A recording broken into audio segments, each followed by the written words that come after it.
Tā kā es varu iet tikpat nopietnas un domīgas brīdis. Es sākumā jums aizventaucēšu pat laimējies, kā valdības strādāt skaistās telpās. Mēs noskatīsimies mazu video rullīti, kā tad strādā valdība. Šis rullītis atrodaties tik skaistā zālē.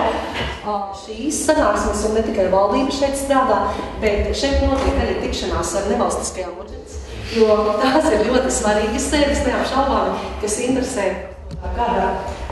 Šīs te sarkankoka durvis, tā plaisa jau nav tik liela, kā sākumā var šķist, jo pie šī galva. Bulvārī 36. Šajā celtnē kopš tūkstotis par valdības darbu kopumā, bet ministri pārzina noteiktas nozares darbības.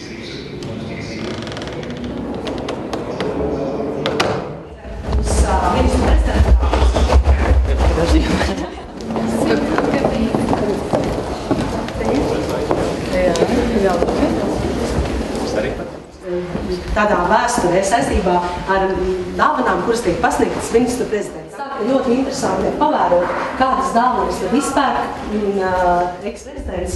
Un ir tā, ka mums ir faktiski arī zināmā mērā laimējies tādā aspektā, kad jā, tiešām ministri šeit notiek preses konferences un brīfingi pirms valdības sēdes un arī pēc valdības bilde, jā, lai būtu labs attēls un tātad gan šāds te stāvošs formāts. Es domāju, ka būs ziņu raidījumi no mūsu automašīnas, kas ir viņa rīcībā, un kāds ir mūsdienās 4 grādu Ulmans gada 18. novembri. Kā šī bija laika vienmēr, tās ir pozitīvu risinājumu. Es ceru, ka jums arī, tāpēc, ka man liekas, tas ļoti sasauksies leģendas par šo telpu. Ja sarunas notiek šajā telpā, mums būs iespēja iepazīties ar valdības lēmumiem tajā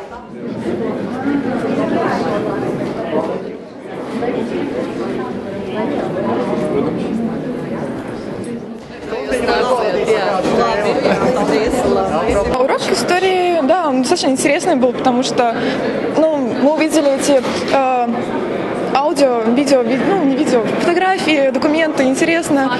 Да, очень, очень познавательно. Факты-то вы знали. Факты-то мы знали.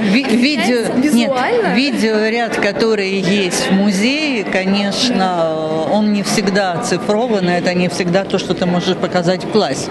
Отличалась именно обстановка. А потом обстановка, такая библиотека. Какие портреты, какие-то кресла такие особенные.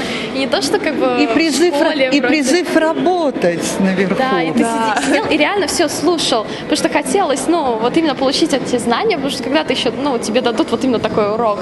В школе как бы мы еще можем после уроков подойти и спросить. А здесь вот именно надо сидеть и запоминать. Реально хотелось запомнить все это. www.mixnews.lv Мультимедийный информационный портал.